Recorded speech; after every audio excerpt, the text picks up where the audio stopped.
Hi, and welcome to the Divinely Inspired Woman podcast. I am your host, Patricia Wald-Hopkins. I am a modern mystic, and I am here to share with you the beautiful wisdom and stories from women that desire to lead their lives inspired by the divine within them.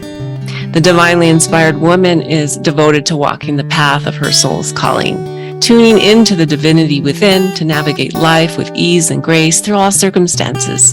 She cultivates beauty in her daily life. She is here to share the most authentic self each day through thick and thin. So I hope you'll enjoy our show today and that you will leave with an infusion of inspiration for your soul and for your day and living your life.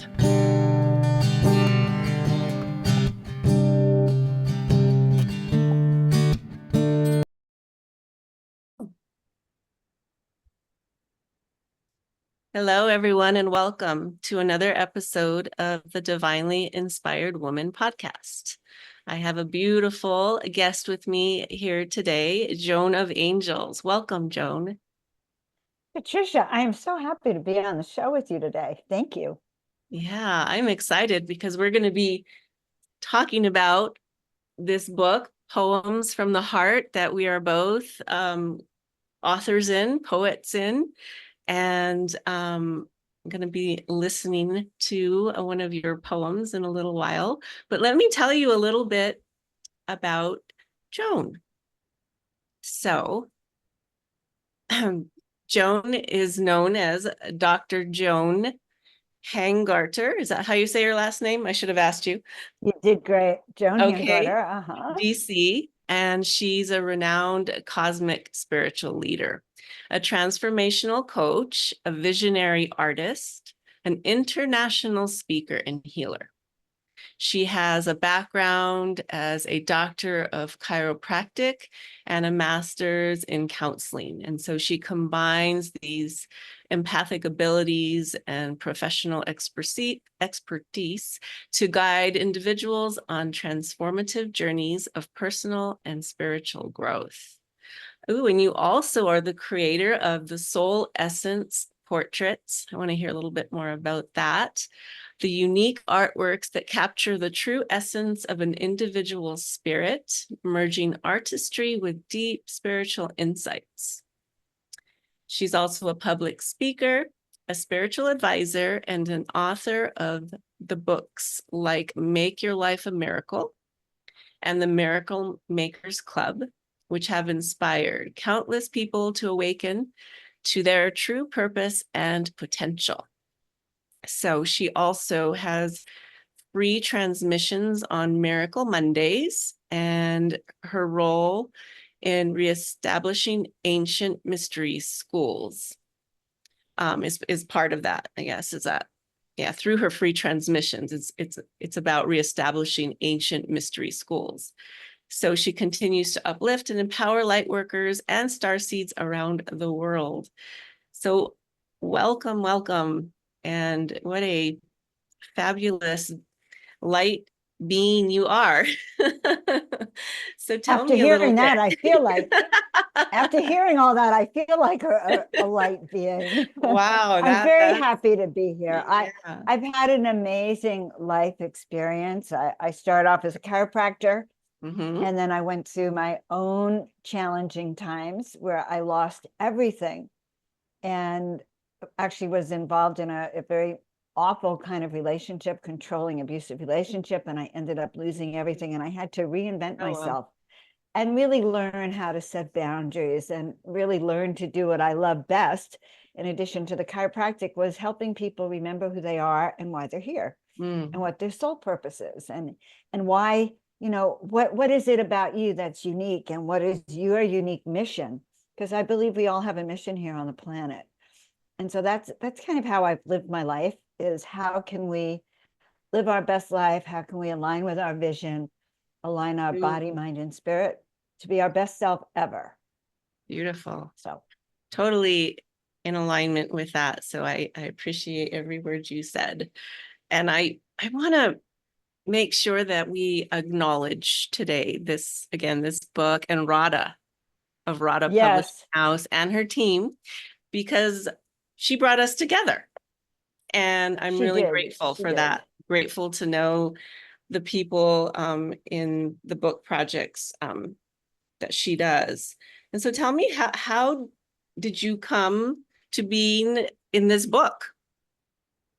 Well, you have to understand how I met Radha. Yes, So the way I met I love Radha that. is that I was working as the executive producer of Portal to Ascension, and he asked me to do an interview with this woman, Radha, from a book Mhm. company. So I got online, very excited to do the interview. And the first thing I noticed was that she looked just so goddess-like, and I Yes. looked so human-like. No, I don't know if you've ever had that feeling, like the other person is just so outrageous and in their highest potential. And there I was sort of Mm, looking more mundane that day. And that stirred a lot in our conversation about being the goddess, showing the goddess. And at some point in the interview, she started channeling some of my past life as a goddess, as Hathor, as mhm. an Atlantean high priestess, and she changed everything for me. Wow. By the time we got off that interview, I went into sort of my own meditation, and then I had a past life reading with Radha and really started looking at who am I really, Mhm. and activating that goddess within me. And that was huge because up until then, you know, I understand I'm an attractive female, but I wasn't walking around feeling that divine feminine or that divine goddess part of me Right. until she activated this. And I'm supposed to be interviewing her, which I thought was pretty interesting. But that triggered it for me. And then we talked about me being in the first book and the second book. So Stories of the Goddess, and then Poems from the Heart. And I think that I'm very grateful for her because I guess I'm a manifesting generator. So I work full speed. It's sort of a masculine approach. I think manifesting generators are not a feminine. I'm one of those. I mean, I'm having an epiphany as we talk because I haven't thought about it, but it's not a very feminine side of No. me because I'm driven, Mhm. literally. Mhm. And so working with Radha gets me back into that feminine side of me Yeah. that really just wants to be more about receiving and acknowledging and like life from the heart, not even just Yeah. poetry, but living from my Yeah. heart. And that's how my involvement with Radha has gone, because when I connect with Radha, then in person or even online, my feminine just roars out. Blossoms, right? Just blossoms. Like same experience. Yeah, she's really brings out the goddess and that divine feminine energy. And so this poetry book is about poems from the heart. And how was that for you, that experience of writing poems from the heart, being a manifesting generator and, usually just producing, is if my experience as one is that like I'll just get an Well, inspiration and boom, it comes out. So, I used to do a lot of poetry as a kid. I used to love to do rhyming and lots, and I would put my thoughts and express them as poems. So it wasn't anything unusual for me, except that it's been many years in between. mhm, But I really loved the experience of it because it gave me time. So it's like I had to sequester myself from my normal life mhm, and go into sort of more of a state of quiet, listening to my candles. I don't know. I don't drink wine, but I think I would have wanted to drink wine at that moment because I really was trying to tune into myself. So it was a really beautiful experience for me to do the poetry. mhm. But I realized I have to say, it was a time out. So writing poetry was a time out for And me. out. Yeah. Mm. Yeah. I'm having these epiphanies that I didn't have up until right now, just so you know. I hadn't Right. even thought of this, Beautiful. Patricia. These are great questions. Yeah. Yeah, I can feel that. It settles you into that receptive state that you just talked about, right? Just being Hmm. still and receiving. And so what did you receive? I mean, you're going to read one of your poems, but can you describe the Well, energies? what's interesting is, so the poem I'm not reading today, I just want to talk about a little bit. It was Yes, about the mother please. in me, the Mm, mother in me. Now, I was an older mom, so I spent many years without having children, and I was in despair. Right before I did get pregnant, I remember saying to God, okay, if you're not going to give me a child this lifetime, then I'm just going to, like, I was crying. Like, what am I'm going to have to like reevaluate everything. Like, and I got pregnant about a month or two after that plea. wow. But when I started to think about poems from the heart, the most moving thing for me in my entire life has been mothering, and has been the experience of being a mother. Hmm. And I have two children. And it made me think of my own mother, because my own mother passed before I had children. So she never got to meet my children. Oh, And one okay. of my grandmothers passed before I ever met her. Hmm. She died before my first birthday, so I never met her. Oh, wow. And then my kid's grandmother died. And then it's like, well, who was even the great grand? It made me think of this lineage of mothering and the mother in me. And then who did I come from? Who was her mother, the mother in her? Mm, Her mother and the great grandmother. And I really was thinking about these lineages and passing down these energies and feeling into it. And I hadn't even known I was going to write a poem about that, but I found it really, really profound to sort of bring in my ancestry. And I think, of course, hoping that there's a daughter to my daughter, you know, my hmm. daughter has a daughter. So then there's the daughter of the daughter of the mother of the daughter, Wow. who's the granddaughter of, you know, yeah, right. It Spirals of time. fascinated me for that Hmm. moment. Yes. Hmm. Hmm. Yeah, Beautiful. spirals. I look forward to um I haven't read all of the poems in the book, and so I look forward to reading that one now that I have You'll this hard like that copy, one, which I'm like so in love with. I have a whole box of them right? I'm going to have a box as soon as I stop as moving soon as you stop around, moving. because you cannot travel with so much stuff. I've really No, been you learning can't. that. You have You to can't. learn to lighten up. Now, my other poem that I am going to read really pulls in my Egyptian lifetimes that Mm, began, well, I've always known about these Egyptian lifetimes. I got even deeper when I had my sessions with Rada about those Egyptian lifetimes, but it just made me really feel into that energy and really call out as Hathor and as the goddess. So it was really a cry from that beauty of of mm. of that essence. Daughter of the Nile. The butter of the Yes, night. and I got to travel down the Nile last summer, which was another Oh, reason that I was able to incorporate it in the poem, because I spent a felt. month in Egypt, and I Yeah. had two different uh, new cruises down the Nile, Okay. and that in alone can stir your Mm, imagination, going into the temples and the pyramids. So my imagination was all fired up, my mm-hmm. memories You had that felt experience in your body. in my Oh, wow. core. Yeah, I love writing from that I place. I even dressed very differently when I was in Europe. My daughter wrote to me and said, "My God, Mom, what have you gone indigenous Egyptian, Wow. native Egyptian?" Because I wore often this gold kind of tunic top, and I had this headgear on that the guys out by the pyramids had, a little band with a headdress. So I really Wow. Really incorporated it. resonated with it. Wow. Oh, I'd love to see some pictures of you sometime with that. That sounds really beautiful. Um, yeah, so this heart, the poems from the heart book. I I am working with this lover archetype energy in my work right now.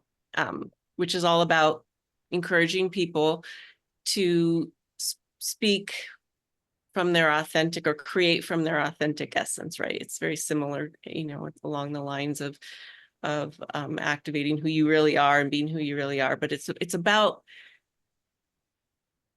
bringing through your voice these archetypes that create new earth consciousness. And so the lover archetype is she's really active in me right now. And I know that when I did your application for your interview application for the podcast, I gathered some information from you about themes about love. And would you just, like to share a little bit about how you connect to the lover and how your poems maybe bring those energies in, if that feels comfortable or good for you?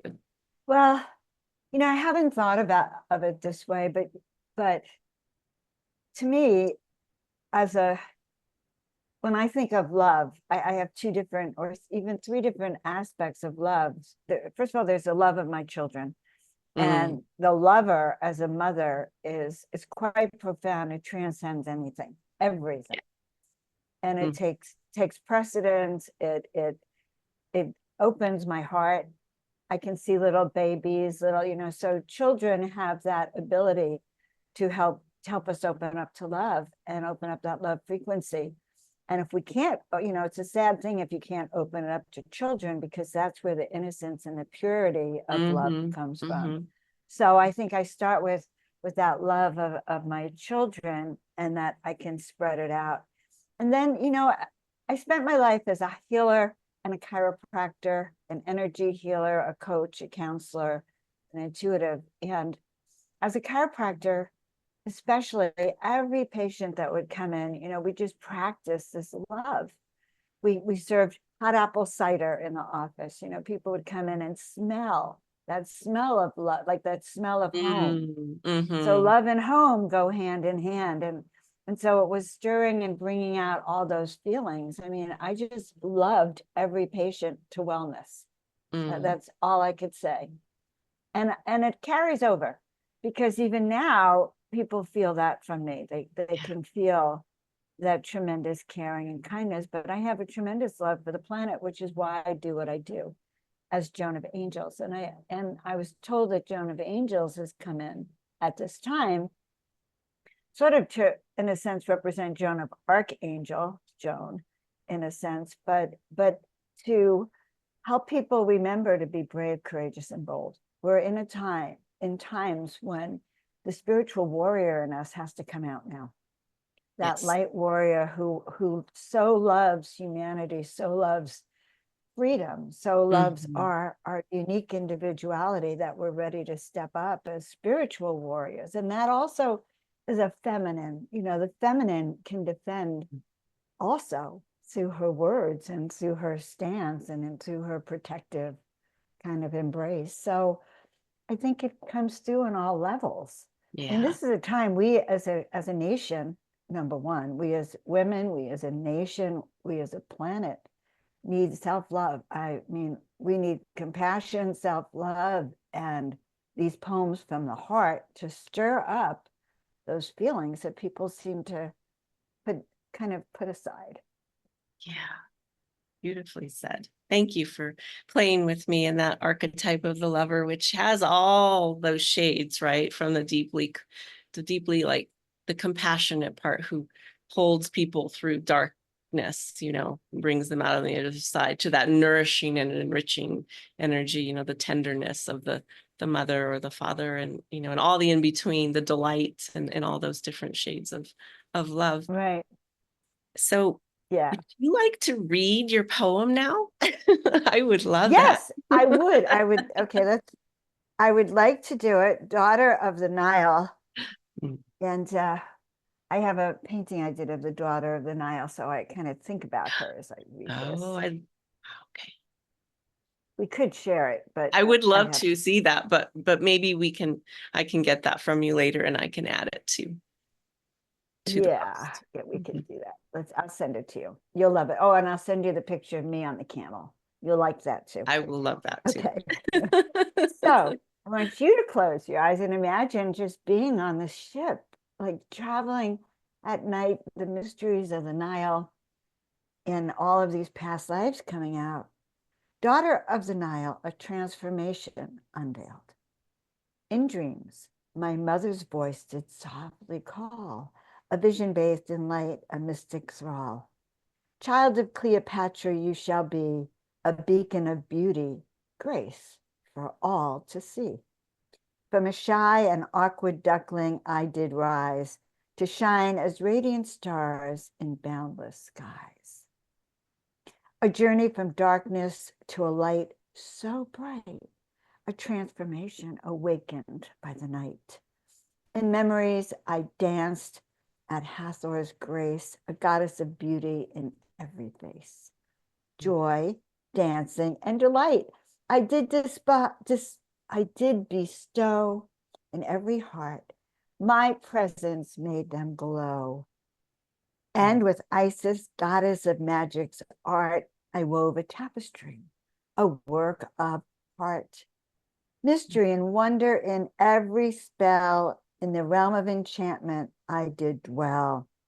With Hathor's spirit, Cleopatra's bloodline too, I bear the legacy of queens, both old and new, to bring healing and balance to the world's embrace, resonating beauty, love, and boundless grace. A star being born from Nile's ancient stream, in every soul I light a sacred gleam. For I am the daughter of Cleopatra, here to share the gifts of love, beauty, and magic rare.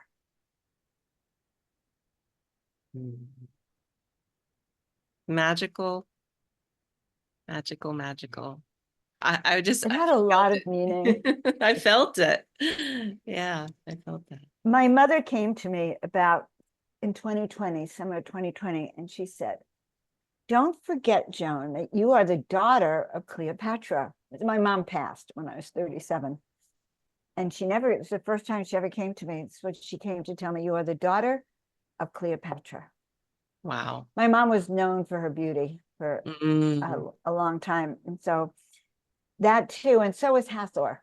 Hathor right. was known for her beauty, and her beauty was to uplift the people who were impoverished and in not a happy place.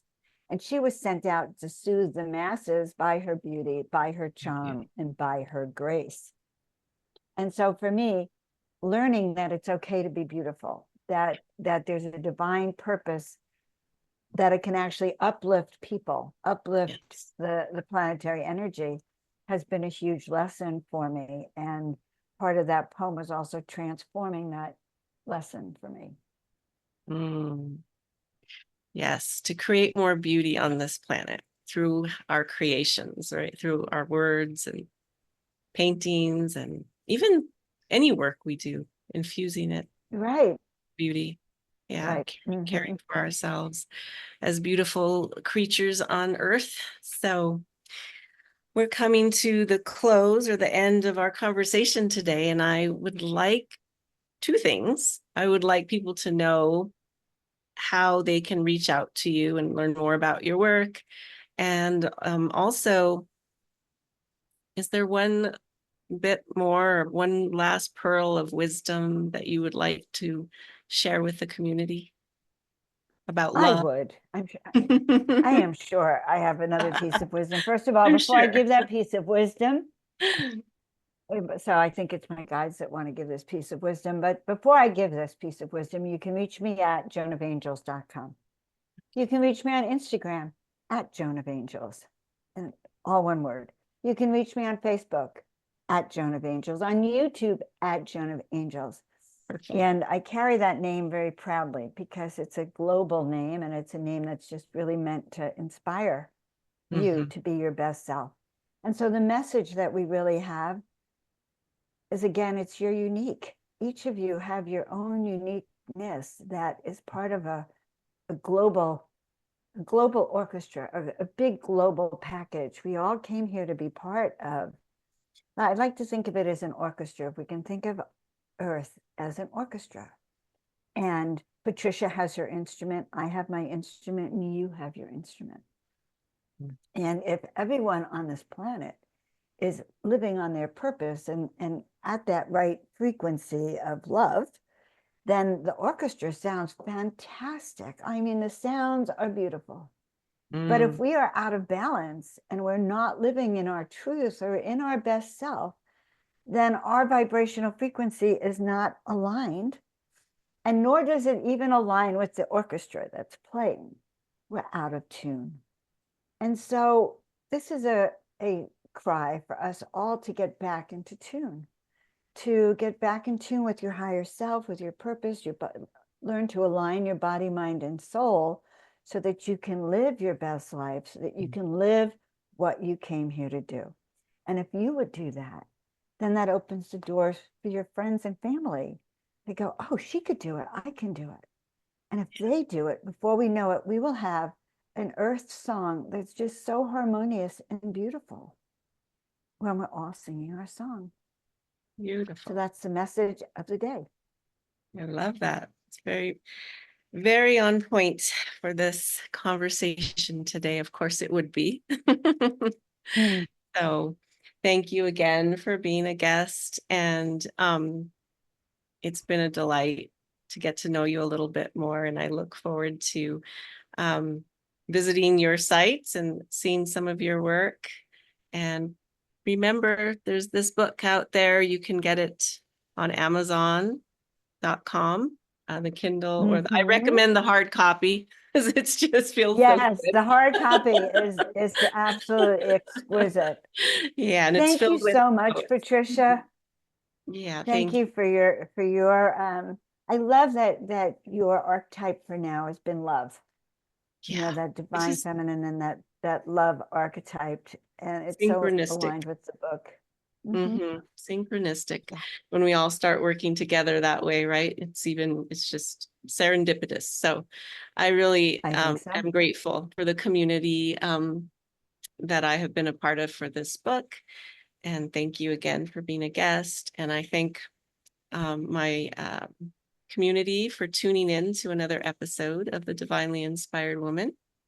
Remember to follow your heart and let love nourish you every day.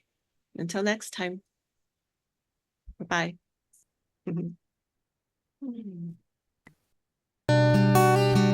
Thank you for listening to this episode of The Divinely Inspired Woman. Again, I am your host, Patricia Wald-Hopkins, and I am so glad that you joined us here today. I hope you left with some soul food to inspire your daily life. And if you would like to learn more about my work, please check out my website, patriciawaldhopkins.com, and you can find out more about my divinely inspired practice and tools. So, thank you again. Have a beautiful day. Hi. I'm dropping in here with an announcement about a program, a new mentorship that I am offering. It's called Voices of Gaia, and it's about bringing your voice, your leadership, your life in alignment with Gaia's guidance.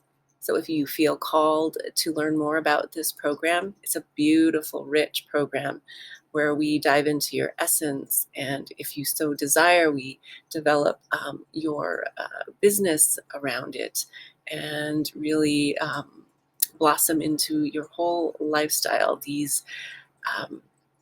this wisdom from Gaia that wants to be spoken through you.